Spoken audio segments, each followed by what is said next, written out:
Dans le Seigneur, voici la dernière partie de cette réflexion. Nous allons, dans cette réflexion de cette capsule qui porte sur chrétien, es-tu revêtu chaque matin? Es-tu revêtu de Jésus-Christ chaque matin? Es-tu revêtu de l'onction du Saint-Esprit chaque matin? Voilà les trois questions qui alimentent la réflexion à travers cette capsule. Alors, j'ai pris le temps de développer en longueur tout ce qui concerne le revêtement.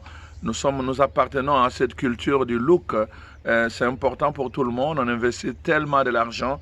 Et nous avons aussi affaire à des modèles, des gens qui sont des modèles que plusieurs veulent imiter, bien sûr. Et alors, à cause de cela, n'est-ce pas, ça peut paraître un peu difficile pour nous de comprendre. Mais en même temps aussi, les gens du monde nous donnent des indications sur la façon dont nous pouvons, nous chrétiens aussi, nous poser des questions. Eux, ils ont des modèles qu'ils imitent. Mais nous, qui imitons-nous? Quel est notre modèle que nous devons imiter? Qui imitons-nous? Voilà pourquoi la parole de Dieu nous dit, dès le commencement, Dieu nous avait prédestinés à être semblables à Jésus-Christ. C'est lui que nous devons imiter. C'est pour cela que nous devons nous revêtir de lui. Nous devons nous revêtir de lui, c'est-à-dire que lui ressembler.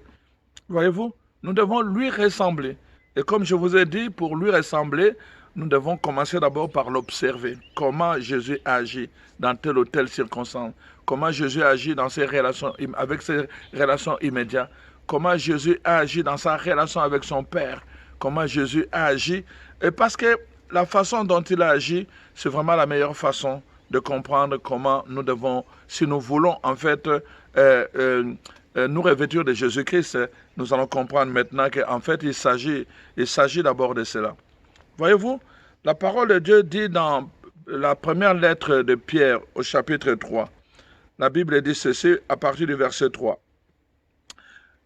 Verset 3 à 4, « Ayez non cette parure extérieure qui consiste dans les cheveux tressés, les ornements d'or, les habits qu'on revêt, mais la parure intérieure cachée, n'est-ce pas, dans le cœur, la pureté incorruptible d'un esprit doux et paisible qui est d'un grand prix devant Dieu.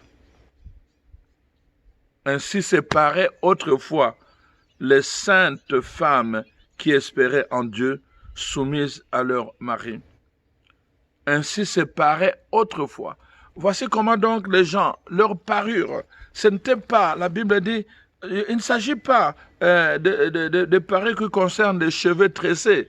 Non, les femmes africaines aiment beaucoup les cheveux tressés, et ce qui est normal, ça fait partie de leur beauté. Je dis, notre revêtement révèle notre identité culturelle.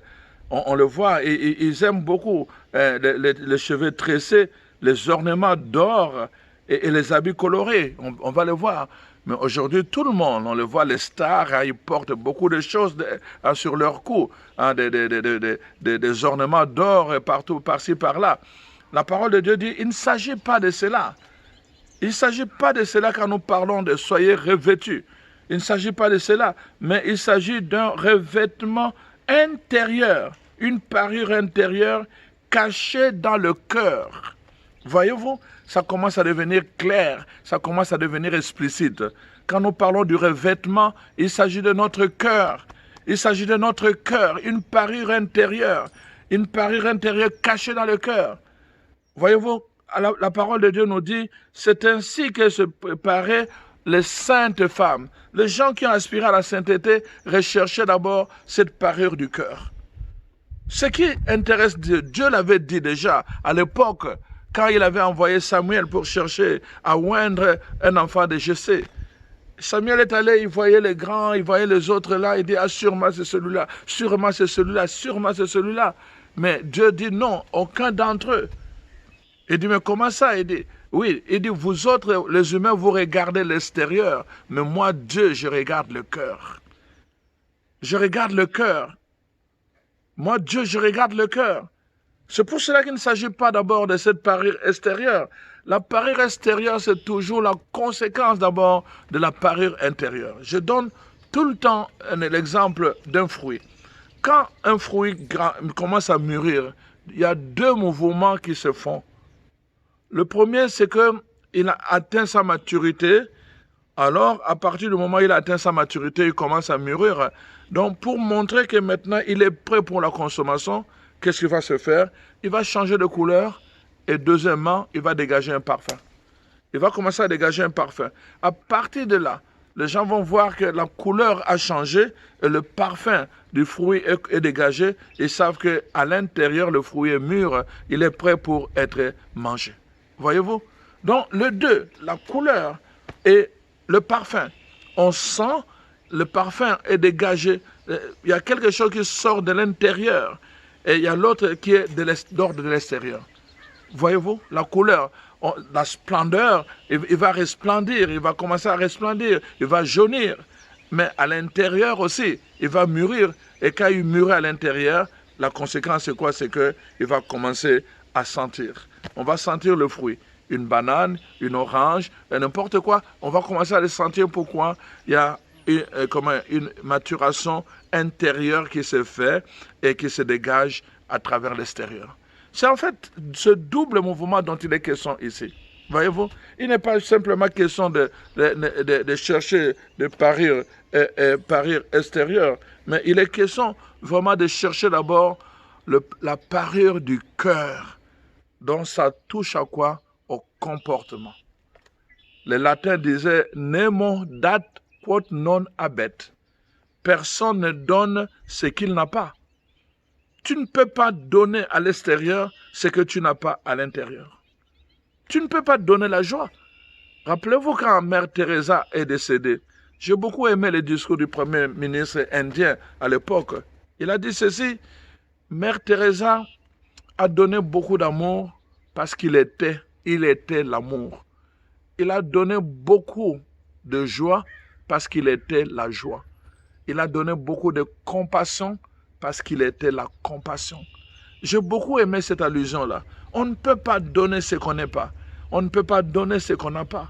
Il avait l'amour en lui. Il avait la compassion en lui. Il avait la joie en lui. C'est pour cela qu'il était capable de donner ça aux autres. On ne peut pas donner ce qu'on n'a pas. Tu ne peux pas donner le Christ à l'extérieur de toi si tu ne l'as pas à l'intérieur de toi. Tu ne peux pas le refléter à l'extérieur de toi si tu ne l'as pas d'abord dans ton cœur. C'est pour cela que la parole de Dieu nous dit, il ne s'agit pas de parure d'abord extérieure, mais il s'agit d'abord du cœur, n'est-ce pas? Si Christ est notre modèle, nous devons chercher à l'imiter, à vivre comme lui, à lui ressembler. Alors, si nous voulons lui ressembler, il nous faut faire attention à sa personnalité pour le revêtir, pour revêtir cette personnalité, pour revêtir son caractère, n'est-ce pas? Pour assumer sa stature, nous avons besoin de faire attention pour assumer sa stature devant Dieu. Nous avons besoin d'assumer la stature du Christ devant Dieu et devenir comme lui.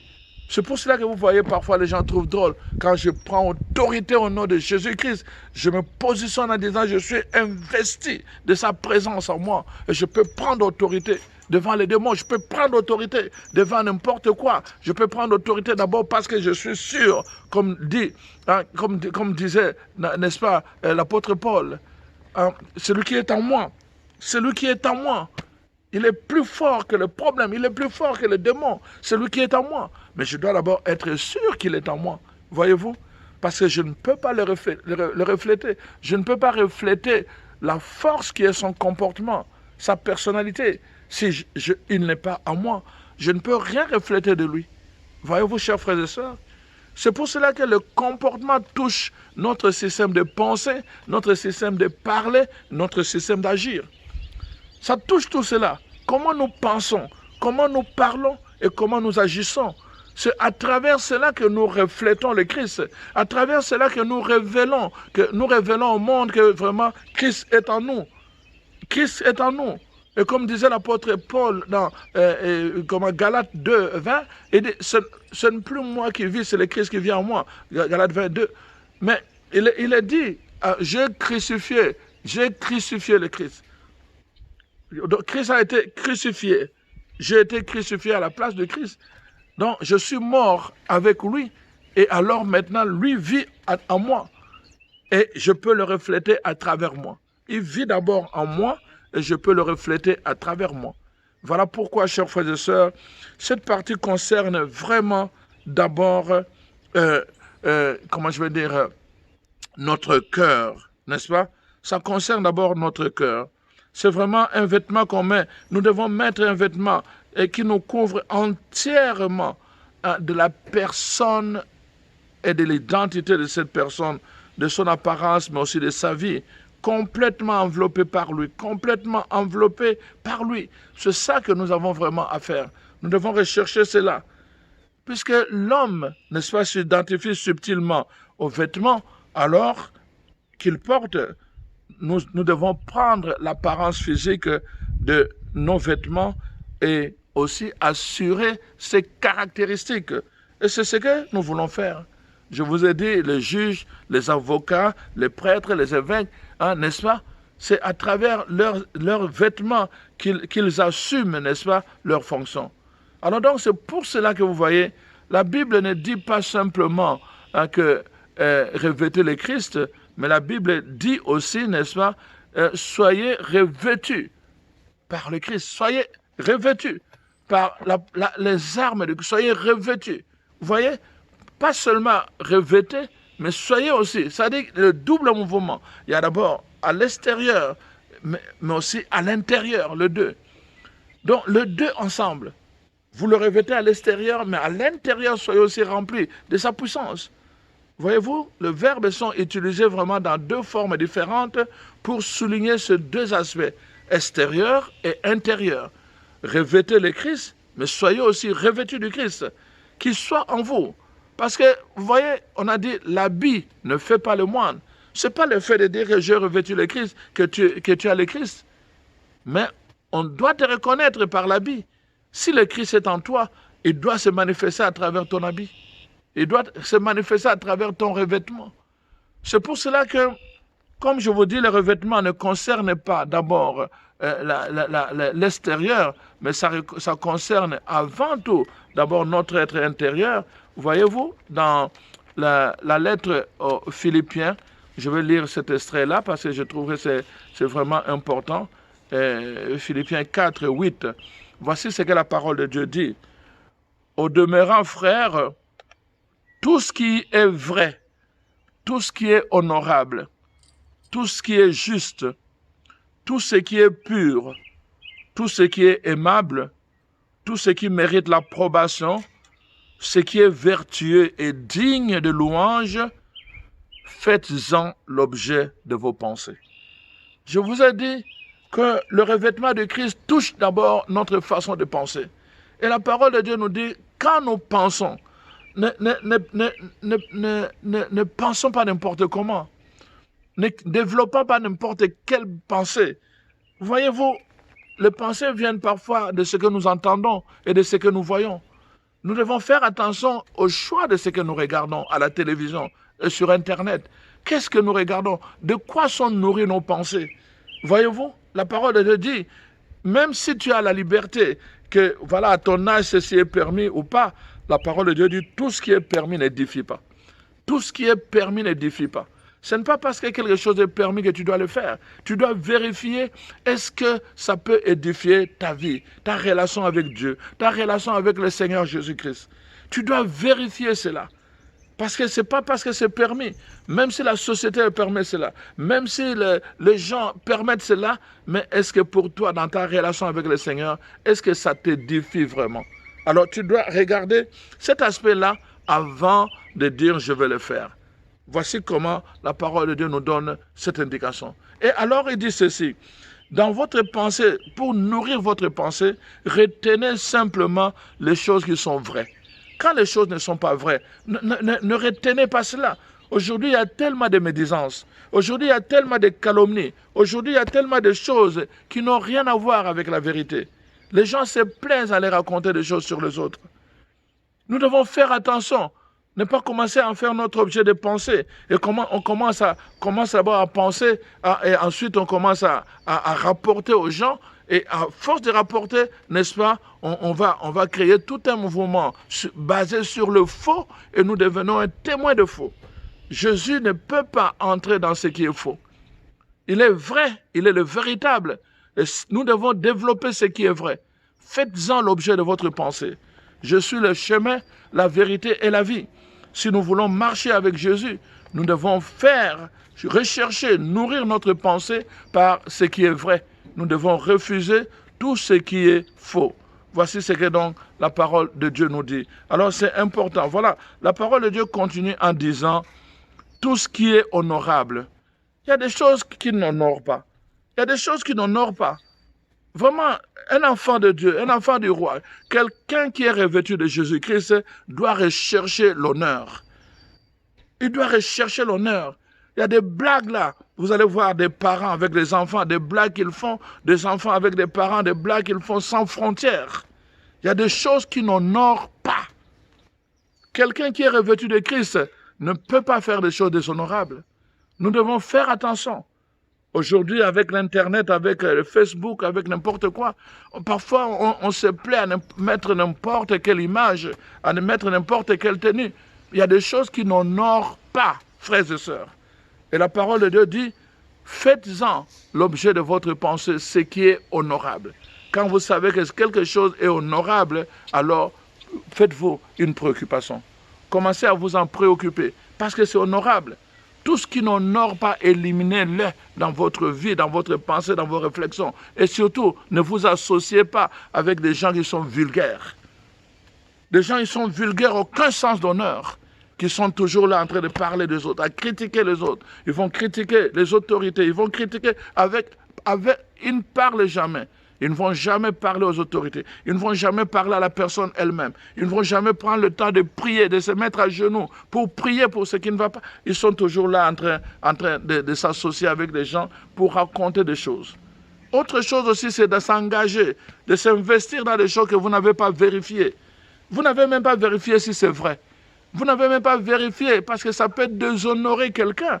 Vous racontez des choses en pensant que c'est vrai. Mais la chose peut déshonorer quelqu'un pour la vie. Comment vous allez réparer cela? Voilà pourquoi la parole de Dieu nous dit que nous devons faire attention. Qu'est-ce qui nourrit notre pensée? Ce qui est vrai, ce qui est honorable. Et la parole de Dieu dit, pas seulement ce qui est vrai et honorable, la parole de Dieu continue en disant, mais aussi tout ce qui est juste. Vérifiez vraiment si c'est juste. D'ailleurs, j'aime beaucoup cette question qui revient souvent et s'est tombé à poser. Quand tu veux rapporter quelque chose à quelqu'un, vérifie 3 choses. D'abord, est-ce que c'est vrai? Deuxièmement, si c'est vrai, bon, c'est une chose. Est-ce que c'est vrai pour que tu puisses le dire aux autres? Si c'est vrai, bon, maintenant passe à la deuxième étape. Vérifie, est-ce que c'est vraiment utile pour que tu le dises aux autres? Si tu as répondu à la deuxième question, oui, c'est utile. Maintenant, vérifie la troisième partie, est-ce que c'est juste de le faire? Parce qu'il y a des choses, ça peut être vrai que quelqu'un a fait telle chose. Ça peut être vrai qu'il a commis une telle gaffe. Mais est-ce que c'est vraiment utile d'aller raconter partout? Est-ce que c'est vraiment juste d'aller salir la réputation de quelqu'un? C'est tout cela nous devons nous poser ces questions en tant qu'enfants de Dieu. La parole de Dieu nous dit nous devons nous laisser. Les gens qui ne se sont pas laissés nourrir par ce genre de pensée, c'est-à-dire que la vérité, l'honorable et la justice, ils se sont fait du mal à eux-mêmes. Voyez-vous? Pourquoi? Parce qu'ils sont tombés dans la révolte, dans la mélancolie. Dans la révolte, ils ont perdu la joie, ils se sont retrouvés tristes. Pourquoi? Parce que leur esprit était alimenté par ce que quelqu'un a fait. Et à leur tour, ils devaient rapporter, à force de rapporter, et tout ce qu'ils rapportaient, ça venait, n'est-ce pas, quand ils entendaient le commentaire des gens, ça affectait leur morale. Voilà pourquoi la parole de Dieu vraiment nous incite à faire attention et à tout ce qui est juste, la parole de Dieu dit, faites aussi attention à ce qui est pur, à ce qui est aimable et à ce qui mérite l'approbation des gens, à ce qui est vertueux. Voyez-vous, la pureté, l'amabilité, la vertu, ce sont des choses qui doivent habiter vos pensées. Ce qui est vertueux, la vertu, c'est le contraire de vice. Le vice, ça fait partie de mots, le mot que les gens peuvent avoir. Nous devons rechercher vraiment un langage juste, une pensée juste, vertueuse. Voilà pour comment on peut se nourrir justement, à chercher à ressembler à Jésus-Christ. Parce que c'est ce qu'il a été. Et c'est ça que la parole de Dieu nous propose. Nous devons rechercher cela. Parce que si nous ne recherchons pas cela, nous pouvons être chrétiens, mais sans refléter le Christ. Nous pouvons être chrétiens sans ressembler au Christ, chers frères et sœurs. Voyez-vous, lorsque le juge principal, n'est-ce pas, ou un policier, ou n'importe qui, trône au tribunal, et que les avocats siègent à côté de leurs clients, lorsque le pape ou les évêques sont ensemble, chers frères et sœurs, les prêtres président au sacrement, ils sont mandatés, et en tant que tel, il faut un double mouvement, c'est-à-dire ils doivent se revêtir d'un vêtement qui l'identifie à sa fonction. Le juge doit porter un vêtement qui l'identifie à sa fonction. Le prêtre, le pape, l'évêque, ils sont mandatés. Le vêtement les identifie quand ils célèbrent les sacrements. Et deuxièmement, ils doivent aussi être revêtus. D'abord, ils doivent revêtir, et deuxièmement, ils doivent être revêtus de l'autorité de celui qui les mandate. Parce que n'importe qui, il y a des gens qui ont été suspendus, mais ils ont encore leurs habits. Ils ont été suspendus, ils n'ont plus l'autorité. C'est-à-dire qu'ils ne peuvent pas être revêtus. Ils peuvent revêtir, mais ils ne peuvent pas être revêtus de l'autorité. Ils ne peuvent pas être revêtus de la puissance. Ils ne peuvent pas être revêtus du pouvoir parce qu'ils ne sont pas en communion avec celui qui les a établis. Voyez-vous?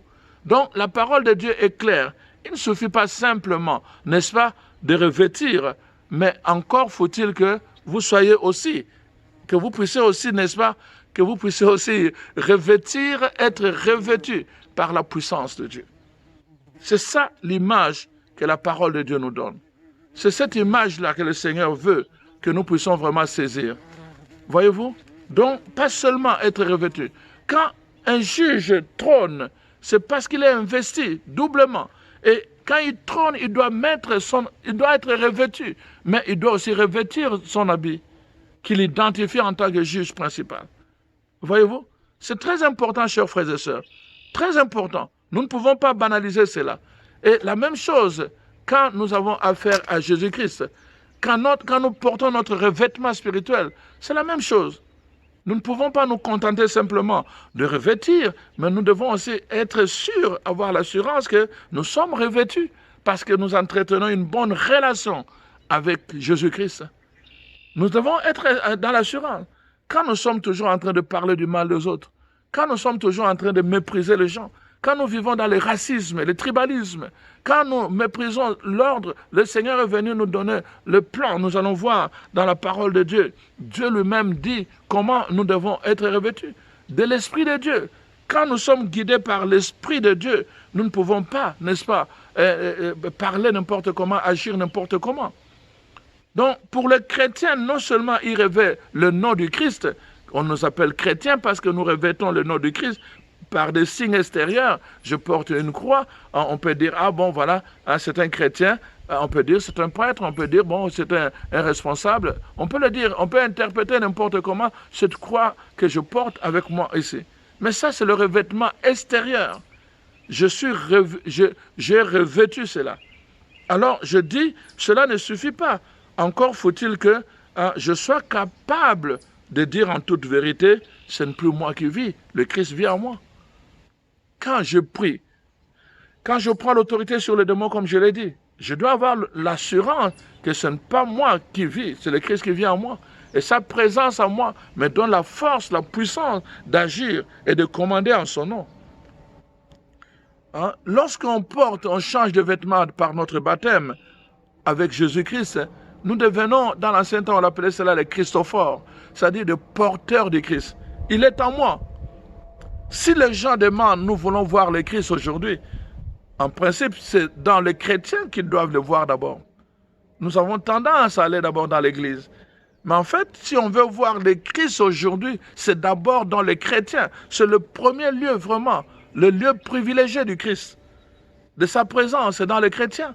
C'est pour cela que nous avons besoin d'être doublement revêtus, de le revêtir et d'être revêtus par lui.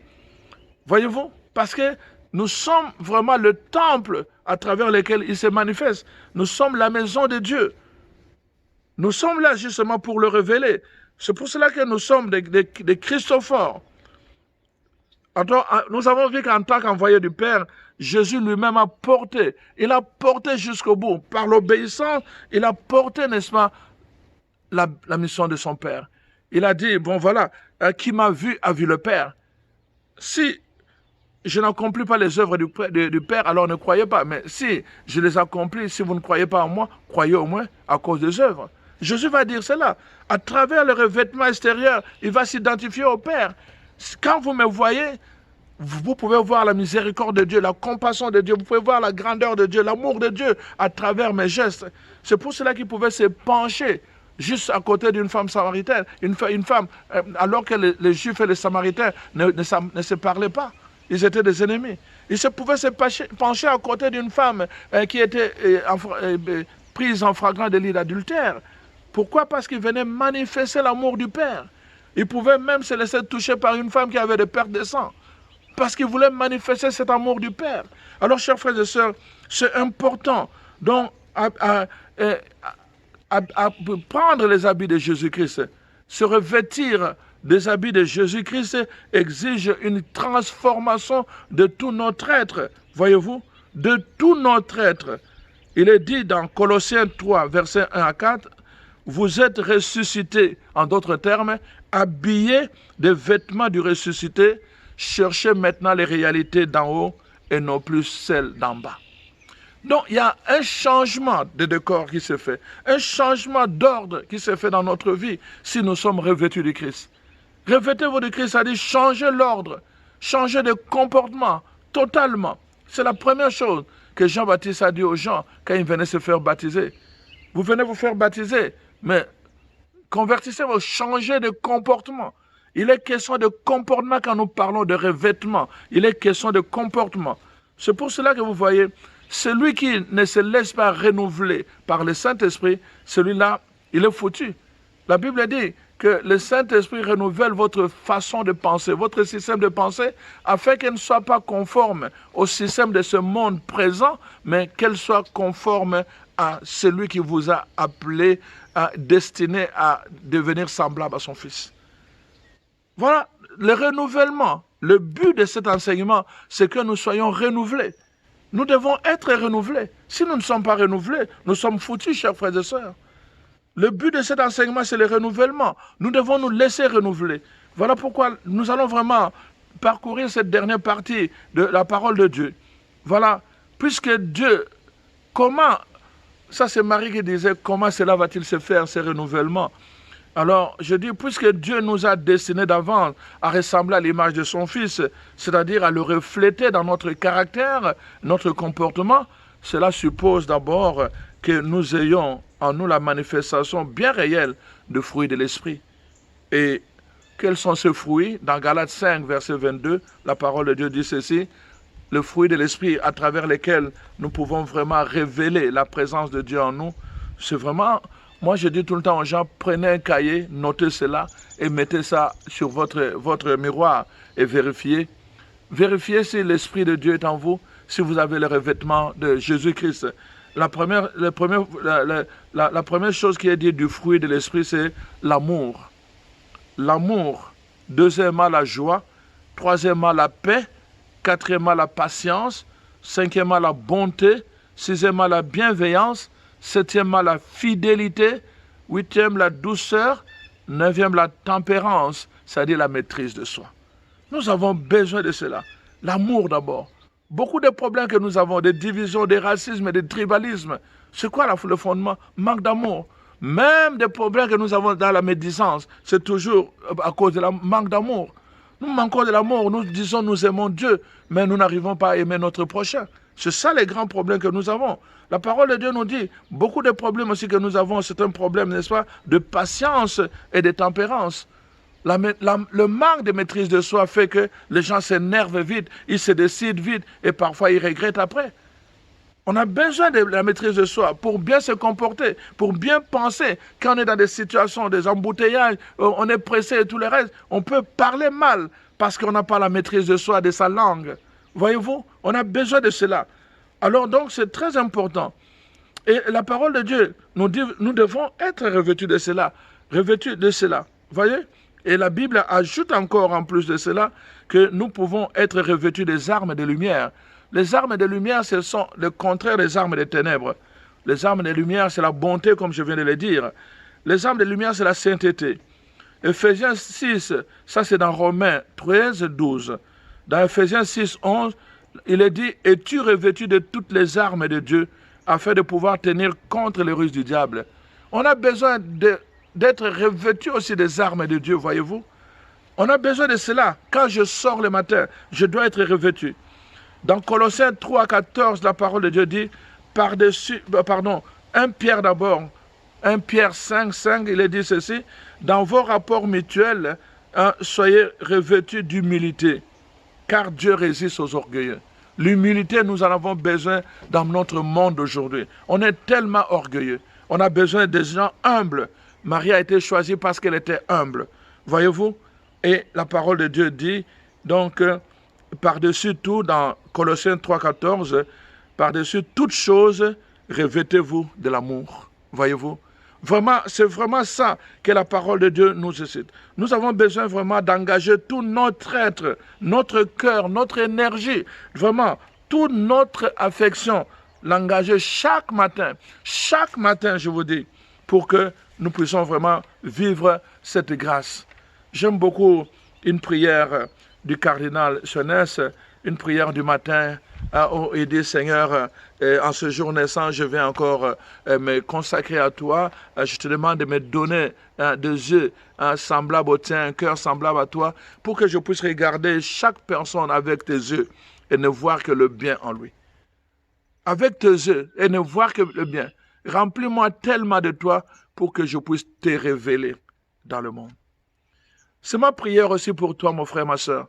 Vraiment que le Seigneur, que tu sois rempli de la présence de Jésus. Que tu ne sois pas un chrétien. Vous savez, chez nous, il y a des grains comme ça, des arachides. Parfois, on allait récolter les arachides, on les séchait, et à la fin, quand on devait vraiment les trier, on remarquait parfois dans les écorces, il y avait qui étaient vides, il n'y avait rien dedans. L'apparence d'une arachide, mais à l'intérieur, il n'y avait rien. Il n'y avait pas de grains. Il y a des chrétiens comme ça. Ils ont l'apparence de chrétiens, mais au-dedans d'eux, il n'y a rien. La parole de Dieu dit dans 2 Timothée 3, verset 5, qu'ils ont, n'est-ce pas, renié, ils ont soigné les apparences, mais ils ont renié la puissance du Christ en eux. Vraiment, je prie pour que le Seigneur puisse être fortifié par son esprit puissamment, que ton être intérieur soit aussi rempli de la présence du Jésus que ton être extérieur, que tu puisses le révéler et que chaque matin que tu aies l'habitude d'invoquer ton Jésus. Il n'y a pas de revêtement sans une communion avec Jésus-Christ. Il n'y a pas de revêtement de Jésus-Christ si tu n'as pas d'intimité avec Jésus-Christ. Prends l'habitude de trouver un peu de temps pour que tu puisses invoquer Jésus-Christ avant de sortir de chez toi. S'il est avec toi, il sera avec toi dans toutes les circonstances de ta journée. Chaque matin, rassure-toi que tu es revêtu du Christ. Alors vraiment, c'est ma prière, que le Seigneur te bénisse, que le Seigneur vraiment te rassure de cette puissance, qui te rassure de cette grâce de l'avoir en toi. Tu as été baptisé, à cause du baptême, tu as été revêtu du Christ.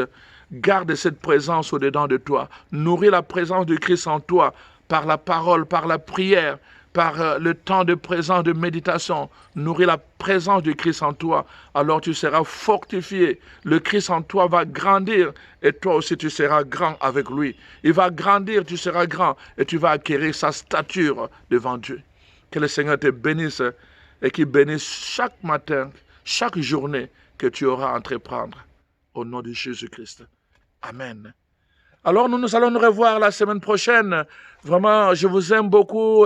Partagez, s'il vous plaît, ces enseignements, que le plus grand nombre puisse être nourri par la parole de Dieu, par la pensée de Dieu, et que tous ensemble, nous puissions devenir une armée de Jésus-Christ en ce temps de la fin. Il a besoin d'une armée solide, une armée qui est remplie de sa présence. Alors vraiment, soyez bénis et vraiment merci de votre volonté de vouloir vous unir à cette armée de Christ.